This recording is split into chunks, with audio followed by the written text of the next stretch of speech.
अस्सलाम वालेकुम दोस्तों, मैं सैयद अहमद जलाल ट्रैवल डोज़ के एक नए एपिसोड के साथ पेरिस से दोबारा से आपकी खिदमत में हाज़िर हूँ। तो आइए आज के प्रोग्राम का आगाज़ करते हैं।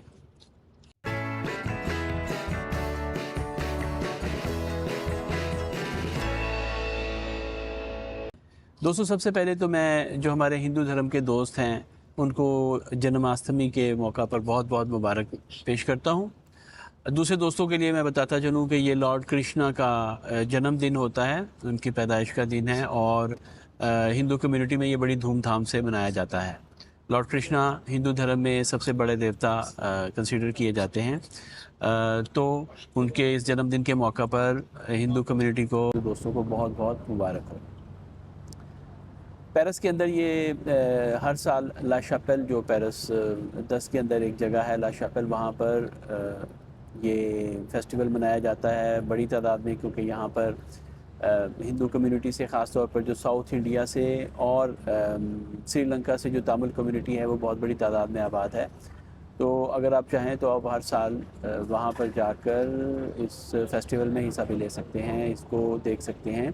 ये एक तरह से एक मेला होता है। अभी अगले महीने गणेश फेस्टिवल होगा, तो उसमें भी आप चाहें तो वहाँ पर जाकर अपने हिंदू दोस्तों से मिल सकते हैं, उनकी खुशियों में शरीक हो सकते हैं। खुशी का मौका है तो कोशिश होनी चाहिए कि सबकी खुशियों में आप बराबर के शरीक हों। दोस्तों आज के प्रोग्राम में अगरचे मौज़ूआत तो बहुत सारे हैं, लेकिन मैं कुछ एक दो मौज़ूआत के ऊपर ही बात करूँगा, जिसमें सबसे पहले तो मुझे कुछ दोस्तों ने ये पूछा कि जिस वक़्त फ़्रांस के अंदर उनको वो जब रेगुलर सिचुएशन होती है उनकी, तो वो यहाँ पे क्या काम कर सकते हैं और उनको कहाँ पे रहना चाहिए।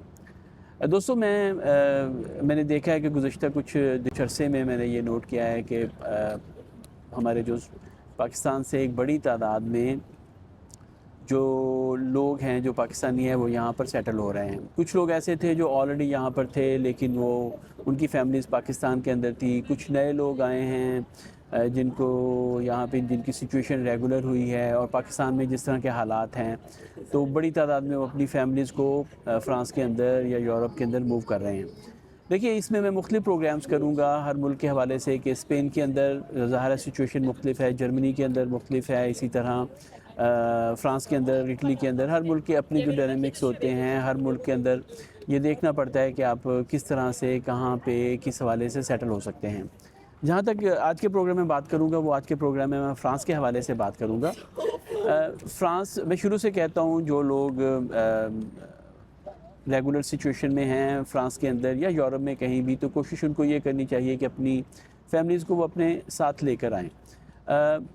उसके साथ-साथ आपको चंद चीज़ों का ख़्याल रखना पड़ेगा। हम में एक बहुत, अब कह सकते हैं कि एक बहुत बुरी आदत है, एक ट्रेंड है, अक्सर लोगों में होता है, अक्सर कम्युनिटीज़ में होता है कि हम जहाँ भी अगर किसी दूसरे मुल्क में भी जाते हैं, गैर मुल्क में भी जाते हैं, तो हमारी कोशिश होती है कि हम अपनी कम्युनिटी के अंदर ही रहें। मैं इस चीज़ को ज़रा दूसरे अंदाज़ से देखता हूँ।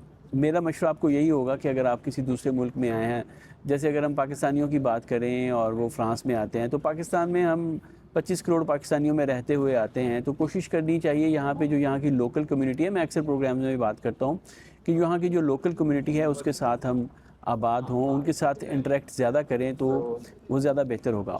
उसके कई फ़ायदे हैं। सबसे पहली बात तो ये है कि फ़्रांस के अंदर ऑब्वियसली ये फ्रांकोफ़ोन कंट्री है, यहाँ पे फ़्रेंच बोली जाती है, जबकि हम एक एंग्लोफ़ोन कंट्री से आते हैं जहाँ पे इंग्लिश बोली जाती है ज़्यादा, अगरचे हमें बहुत इंग्लिश भी नहीं आती होती। ताहम एक लेबल है कि हम एक एंग्लो फ़ोनिक कंट्री हैं, जहाँ पे अंग्रेज़ी का इस्तेमाल ऑफ़िशियल लैंग्वेज हमारे पाकिस्तान में, भारत में इंग्लिश है। तो उस हवाले से मतलब हमें लैंग्वेज में ख़ासा प्रॉब्लम होता है जिस वक़्त हम फ़्रांस में आते हैं। तो अगर आप फ़्रेंच कम्युनिटी के अंदर आबाद होते हैं, तो आपको सबसे पहला एडवांटेज तो ये होगा कि आपको फ़्रेंच लैंग्वेज सीखने में आसानी रहेगी। देखिए, पेरिस और उसके रीजन्स जो हैं, पेरिस के जो गिरदोनुमा में जो रीजन्स हैं, वहाँ पर एक तो बहुत बड़ी तादाद में गैर मुल्की आबाद हैं। सिर्फ़ पाकिस्तान, भारत, बांग्लादेश, श्रीलंका से ही नहीं, बल्कि दीगर इलाकों से भी। सपोज़ आप मगरब की बात कर रहे हैं, जिसमें अलजायर, ट्यूनिस और मारोक आते हैं, अफ्रीका के कंट्रीज़ हैं, दीगर जो इंटरनेशनल कम्युनिटीज़ जो यहाँ पे बड़ी तादाद में आबाद हैं, और यहाँ पे जिस वक़्त आप एक मेट्रोपॉलिटन सिटी में रह रहे होते हैं तो उसके अपने एक डायनामिक्स होते हैं वहाँ पे। अगरचे आपको मज़दूरी तो मिल जाती है, आप मज़दूरी कर सकते हैं, अगर आप और कुछ भी नहीं कर सकते तो आपको मज़दूरी मिल जाएगी। लेकिन ये है कि इन द लॉन्ग रन आप वो बेनिफिट्स नहीं उठा सकते अपने होस्ट कंट्री से, जो किसी दूसरी जगह पर जहाँ पर इंटरनेशनल कम्युनिटीज़ के अफराद कम हैं, गैर मुल्की कम हैं और लोकल्स ज़्यादा हैं। और अगर आप लोकल्स के साथ इंटरेक्ट करते हैं तो वो ज़्यादा बेहतर होता है आपके लिए। तो चंद दोस्तों ने मुझसे पूछा कि हम अगर फ़्रांस में अब सेटल हो चुके हैं तो हमें क्या करना चाहिए? क्या हमें पेरिस और उसके गिरदोनवा में रहना चाहिए या कहीं और जाना चाहिए? उसमें 2-3 फैक्टर्स हैं। जब आप यहाँ पे सेटल होते हैं फैमिली के साथ तो उसमें सबसे पहली बात तो ये आती है कि आप काम क्या करेंगे? आपका रोज़गार क्या होगा? दूसरी चीज़ आती है आपके बच्चों की स्कूलिंग, और उससे पहले भी आपको अकोमोडेशन कहाँ पे चाहिए होगी। अकोमोडेशन के बाद ये आ जाता है कि आपके बच्चों की स्कूलिंग्स, हेल्थ के हवाले से जो इश्यूज़ हैं, वो सारी सहूलतें कहाँ पे आपको ज़्यादा मिलेंगी। दोस्तों मेरा मशवरा ये होगा कि पेरिस और इसके जो गिरदोनवाह में जो सुबर्ब्स हैं, जो उसमें उससे बेहतर है कि अगर आप वहाँ यहाँ पर आबाद होने की बजाय कुछ नए एरियाज़ को एक्सप्लोर करें। आप इंटीरियर फ्रांस के अंदर जा सकते हैं, आप फ्रांस के दीगर जो रीजन्स हैं उनके अंदर जा सकते हैं, उनमें भी वो रीजन्स जहाँ पर गैर मुल्की कम तादाद में हैं। बड़े शहरों को अवॉइड कर सकते हैं आप। सपोज़ अगर हम बात करते हैं बड़े शहरों में, लियोन है, मार्सेई है, टूलूज़ है, टूलों है, बोर्दो है, ये बड़े शहर हैं। उसके अलावा भी काफ़ी सारे बड़े शहर हैं जहाँ पे अब देखेंगे तो गैर मुल्की बड़ी तादाद में आबाद हैं। अगरचे वहाँ पे पाकिस्तानी कम आपको मिलेंगे, उससे एडवांटेज तो ये होगा कि आपको फ़्रेंच सीखने में तो काफ़ी आसानी रहेगी, आप मज़दूरी भी ढूँढ सकेंगे, आप कोई छोटा-मोटा कारोबार भी कर सकते हैं। लेकिन इशू फिर वही आ जाएगा कि आप जो बच्चों को जो आपकी फैमिली अकोमोडेशन के हवाले से, हेल्थ के हवाले से और बच्चों की एजुकेशन के हवाले से। मैं यहाँ पे बड़ी क्लियरली एक चीज़ बता दूँ कि जो एजुकेशन है ख़ास तौर पर बच्चों की, ये एक बड़ा हसास मौजू है। पहली बात तो ये है कि मैं ये समझता हूँ कि पाकिस्तान से ज़्यादा हमारे बच्चे यहाँ पे ज़्यादा महफूज हैं। उसमें 2 चीज़ें आ जाती हैं। अक्सर हम कहते हैं कि जी वो यहाँ की हम अखलाकियात की बात कर रहे हैं, यहाँ के हम पहनावों की बात करते हैं, यहाँ का जो खाने हैं, जो रिलीजन है। देखिए फ़्रांस एक सेकुलर स्टेट है। स्कूल्स के अंदर कोई भी मज़हब अलाउ नहीं है, आप किसी भी मज़हब का कोई भी निशान पहनकर नहीं जा सकते हैं। उसमें जो इम्पोर्टेंट चीज़ है वो है कि जी हाँ, जब आप स्कूल्स में आप मतलब अगर बच्चे कैंटीन में खाना खाते हैं, क्योंकि सारा दिन गुजारना होता है और समटाइम्स हो सकता है घर दूर हो, उनको कैंटीन में खाना खाना पड़े, तो वहाँ पे आप इनको इन्फॉर्म कर सकते हैं कि आप कौन सा खाना प्रेफर करते हैं। मतलब आप बग़ैर पोर्क के खाना खाते हैं या आप हलाल खाना खाते हैं, तो ये सारी चीज़ें आप उनको एक्सप्लेन कर सकते हैं स्कूल को। तो ये तो एक इशू नहीं है, आप कहीं भी हैं फ़्रांस के अंदर। लेकिन आप ये देखिएगा कि जहाँ पे मैं पेरिस उसके गिरदोनवा में या जो बड़े शहर हैं, मार्सेई हो गया, टूलूज़ हो गया, टूलों हो गया, लियोन हो गया, उसके अंदर जो स्कूल्स हैं वहाँ पे जो माहौल आपको मिलता है बच्चों की तरबियत के हवाले से, वायलेंस के हवाले से, ड्रग ट्रैफिकिंग के हवाले से, वो बहुत नागुफ्ता बे है। अगर आप पेरिस में रह रहे हैं तो पेरिस में या पेरिस के सुबर्ब्स में रह रहे हैं तो पेरिस के सुबर्ब्स में से पेरिस के मगरब में और मशरक़ में ऐसे रीजन्स आपको ऐसे एरियाज़ मिलेंगे जो कि बच्चों की स्कूलिंग्स के हवाले से बेहतर हैं। या फिर आपको थोड़ा दूर जाना पड़ेगा, साउथ में या नॉर्थ में आपको थोड़ा दूर जाना पड़ेगा पेरिस से, जहाँ पे आपको अच्छे स्कूल्स मिलेंगे, जहाँ का माहौल बेहतर होगा।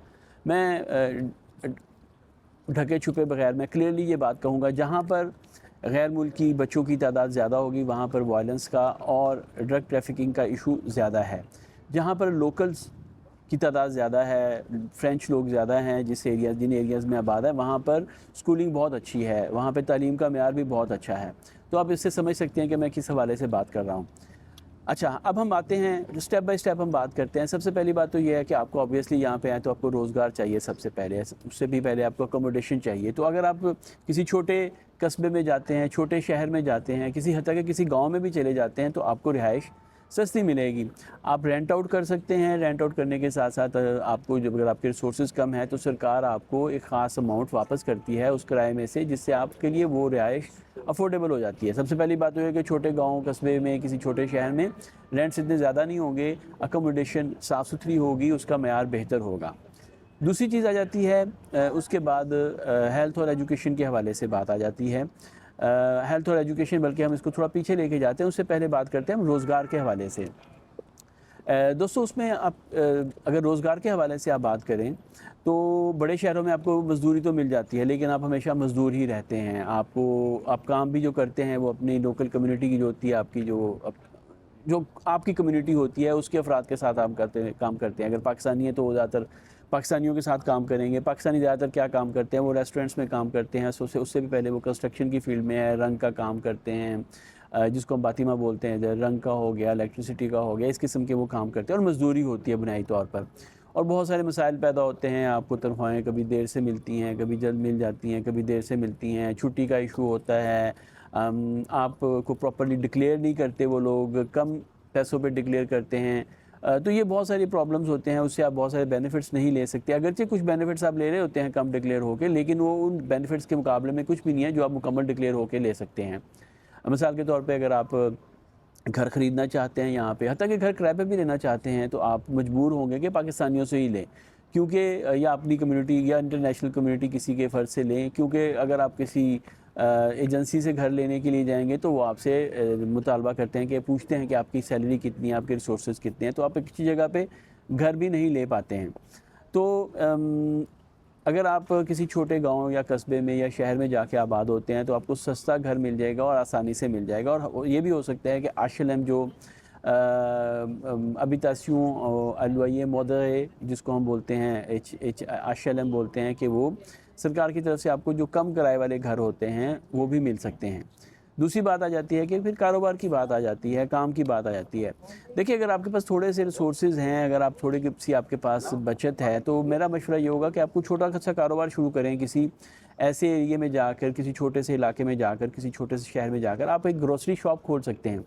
अगर आप किसी छोटे से इलाके में खोलते हैं तो आपको तकरीबन 10 से 15,000 यूरो में आप एक छोटी सी ग्रोसरी शॉप खोल सकते हैं।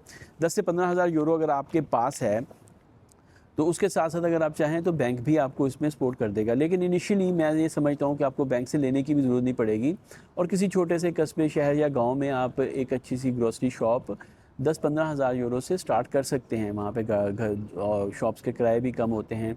और मैंने देखा है, ख़ास तौर पे मैंने देखा है, जो तामिल कम्युनिटी के अफराद हैं वो ये रिस्क लेते हैं, वो छोटे शहरों में चले जाते हैं, छोटे गांव में चले जाते हैं, वहाँ पे एक छोटी सी ग्रोसरी शॉप खोल लेते हैं और मैंने देखा है कि महीनों के अंदर अंदर वो शॉप जो होती है वो एक बड़ी ग्रोसरी शॉप में बदल जाती है। उसकी वजह ये होती है कि जो बड़े सुपर स्टोर्स होते हैं वो कुछ फासले पे होते हैं। आप अगर पूरे हफ्ते की ख़रीदारी भी करते हैं किसी बड़े स्टोर से, तो भी आपको किसी ना किसी चीज़ की ज़रूरत ज़रूर पड़ेगी किसी वक्त रात के किसी लम्हे में, क्योंकि ये जो शॉप्स होती हैं ये रात 10-11 बजे तक खुली रहती हैं। कोई छोटी सा एक बोतल लेने के लिए, पानी की एक बोतल लेने के लिए आप एक बड़े स्टोर में तो नहीं जाएंगे अगर वो आपके पास नहीं है तो आप जो आपके पास करीब छोटी सी शॉप होगी वहाँ से आप लेंगे और वो आपको मेरे ख्याल में 1 लीटर की जो बोतल होगी वो आपको 2 यूरो की या 1.5 यूरो की मिलेगी। जबकि अगर आप बड़े स्टोर से लेते हैं तो वहाँ से आपको क्या वो 15 से 20 सेंट की मिलती है। तो आप देख लीजिए कि उसमें प्रॉफिट मार्जिन कितना है। इसी तरह बहुत छोटी प्रोडक्ट्स होती हैं जो वहाँ पर आप रख सकते हैं और एक अच्छा कारोबार कर सकते हैं। दूसरा कारोबार जो आप कर सकते हैं वो अक्सर लोग करते हैं, वो होता है मोबाइल फ़ोन्स और एक्सेसरीज़ के हवाले से। इसके साथ साथ आप एक छोटा सा रेस्टोरेंट भी खोल सकते हैं। 10 से 15,000 में किसी छोटे से इलाके में आप रेस्टोरेंट भी खोल सकते हैं। तो और उसमें वो इंडियन पाकिस्तानी रेस्टोरेंट भी हो सकता है, वो फास्ट फूड का रेस्टोरेंट भी हो सकता है, वो किसी भी हवाले से एक छोटा सा रेस्टोरेंट भी हो सकता है। तो कोशिश कीजिए कि बजाय आपके क्या मज़दूरी करते रहें, आप ये कोशिश करें कि आप किसी छोटे से इलाके में निकल जाएँ, वहाँ पर जाकर कोई छोटा सा कारोबार कर लें। उसके बाद जो होगा, आपकी जो बच्चों की स्कूलिंग होगी वो अच्छे स्कूल्स होंगे। सरकारी स्कूल्स ही यहाँ पे होते हैं ज़्यादातर और सारे अच्छे होते हैं, लेकिन इशू ये आता है जब आप किसी ऐसे एरिया में आएँ जो कि ओवर पॉपुलेटेड है और जहाँ पे गैर मुल्की कम्युनिटी के अफराद ज़्यादा रहते हैं, तो वहाँ पर स्कूल्स के अंदर बहुत सारे मसाइल होते हैं, क्योंकि डिफरेंट कल्चर्स जो होते हैं वो मिक्स हो रहे होते हैं, वो इंटरेक्ट कर रहे होते हैं और बच्चों के ऊपर वो तवज्जो नहीं होती। घर वालों की तरफ से भी, स्कूल वालों की तरफ से भी, और कोशिश करें तो भी नहीं कर पाते। लेकिन जो स्कूल के बाहर का और घर से बाहर का माहौल होता है वो उन पर बहुत ज़्यादा असरअंदाज होता है, वो ड्रग्स की तरफ चले जाते हैं, ड्रग्स यूज़ करने की तरफ, ड्रग्स बेचने की तरफ, वायलेंस की तरफ। स्कूल्स के अंदर बड़ी वायलेंस होती है, जो पेरिस और उसके गिरदुनवा में स्कूल हैं, वहाँ पे वायलेंस भी एक बहुत बड़ा इशू है। वहाँ पे ग्रुप्स बने होते हैं, गैंग्स बने होते हैं, लड़के लड़कियाँ आपस में लड़ाइयाँ कर रहे होते हैं। तो ये एक इशू है, मैं सीधी सी बात करूँगा, इसमें कुछ छुपाने वाली बात नहीं है। आपको हकीकत का अंदाज़ा होना चाहिए कि बड़े शहरों के मसाइल क्या होते हैं। तो अगर आप किसी छोटे शहर में जाके आबाद होते हैं, आपको और आपके बच्चों को लैंग्वेज जल्दी आएगी, आप इस कम्युनिटी में जल्दी इस कम्युनिटी के साथ इंटरेक्ट करके फ्रांस का जो सोशल सिस्टम है उसके अंदर बेहतर अंदाज से आप इंटीग्रेट हो सकते हैं। आपके बच्चों की स्कूलिंग अच्छी होगी और उसके बाद उनके फ्यूचर भी महफूज होगा। हेल्थ के हवाले से अगर हम बात करें, तो अगर आप किसी छोटी जगह पर जाते हैं तो वहाँ पर जो हॉस्पिटल्स हैं उनके ऊपर बोझ कम होगा। ये बड़े शहरों के अंदर आप के लिए डॉक्टर को ढूँढना, उसको जाके दिखाना एक बहुत बड़ा इशू है। आपको लंबी-लंबी लाइनें, अगर आप इमरजेंसी में हॉस्पिटल में भी चले जाते हैं तो लंबी-लंबी लाइनें होती हैं वहाँ पर। डॉक्टर्स बहुत कम हैं और मरीज़ बहुत ज़्यादा हैं। बहुत ज़्यादा पॉपुलेशन के लिए बहुत थोड़े डॉक्टर्स हैं। आप प्राइवेट डॉक्टर के पास भी जाते हैं तो भी आपको कई-कई घंटे बैठ के इंतज़ार करना पड़ता है मामूली चेकअप के लिए। तो अगर आप किसी छोटी जगह पे हैं तो वो आपको बहुत ज़्यादा आसानी होती है, हेल्थ के तक एक्सेस आपकी होती है।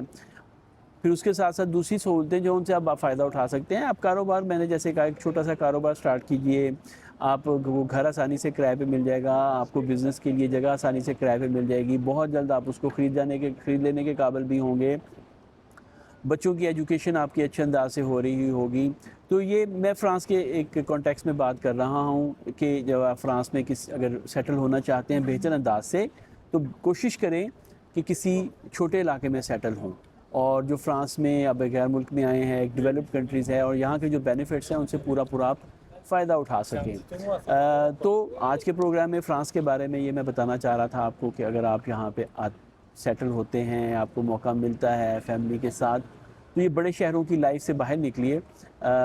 छोटे शहरों में जाइए, छोटे कस्बे में जाइए, किसी गांव में चले जाइए, अपना कुछ छोटा सा कारोबार शुरू कर सकते हैं। आप ज़राअत के शोबे में जा सकते हैं। मैंने 2-3 प्रोग्राम्स किए हैं एग्रीकल्चर के ऊपर भी, बहुत डेवलप्ड है एग्रीकल्चर जहाँ पे।